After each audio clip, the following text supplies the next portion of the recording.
महाभारत का युद्ध, वो युद्ध जहां रिश्ते बिखर गए, धर्म और अधर्म की रेखा धुंधली हो गई, लाखों लोग मारे गए, पूरा कुरुवंश मिट गया।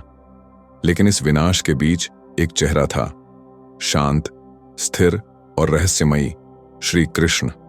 युद्ध के अंत में जहां हर कोई रो रहा था, वहां श्री कृष्ण मौन थे। कभी आपने सोचा है उन्होंने आंसू क्यों नहीं बहाए? पहली बात, कृष्ण भावनाओं से परे नहीं थे, लेकिन उन्हें नियंत्रित करना जानते थे। वे जानते थे कि दुख में बहना आसान है, लेकिन उसे स्वीकार करना और उससे ऊपर उठना ही सच्चा धर्म है। उनकी आंखों में आंसू नहीं थे, क्योंकि उन्होंने हर परिणाम को पहले ही जान लिया था।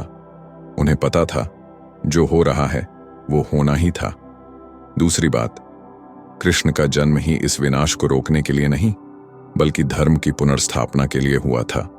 अगर वे रोते तो वह मानव की भावना होती, लेकिन वे अवतार थे जो भावनाओं से ऊपर उठकर धर्म के लिए जीते हैं। वे जानते थे कि यह युद्ध दुखद है, लेकिन यही अंत एक नई शुरुआत भी है। तीसरी बात, उन्होंने युद्ध में हर एक का परिणाम पहले ही देखा था। कृष्ण ने अर्जुन से कहा था, तू केवल साधन है, कर्म कर, फल की चिंता मत कर। वो जानते थे कि अर्जुन का भ्रम मिटाना, उसका धर्म निभाना ही असली युद्ध है। इसलिए जब सब रोए, उन्होंने शांति से सब कुछ स्वीकार किया। चौथी बात, उनकी आंखों में आंसू नहीं, लेकिन हृदय में करुणा थी। वे सबके दर्द को महसूस कर रहे थे, पर उनके आंसू भीतर बह रहे थे। कृष्ण जानते थे कि जीवन का सत्य यही है, जो आता है वो जाएगा, जो जन्मा है वो मरेगा। वे मृत्यु को अंत नहीं, बल्कि एक परिवर्तन मानते थे। पांचवी बात, कृष्ण ने हमें सिखाया कि जब आप जीवन में किसी संकट से गुजरते हैं तो स्थिर रहना ही सबसे बड़ी शक्ति है। अगर वे भी टूट जाते तो अर्जुन कौन संभालता? अगर वे भी रो देते तो धर्म कौन निभाता? इसलिए उन्होंने भावनाओं को शक्ति में बदला। छठी बात, कृष्ण ने करुणा को कर्म में बदला।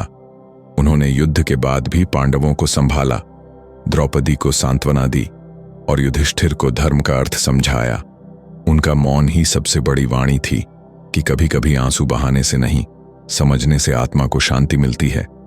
और सातवीं, सबसे रहस्यमयी बात, कृष्ण ने नहीं रोया क्योंकि उन्हें संसार का पूरा खेल दिखाई देता था। वे जानते थे यह सब माया है और हर आत्मा अपने कर्मों से बंधी है। वे केवल साक्षी थे उस लीला के जहां हर पात्र अपना भाग्य निभा रहा था। उनके लिए यह युद्ध अंत नहीं, बल्कि एक दिव्य परिवर्तन था।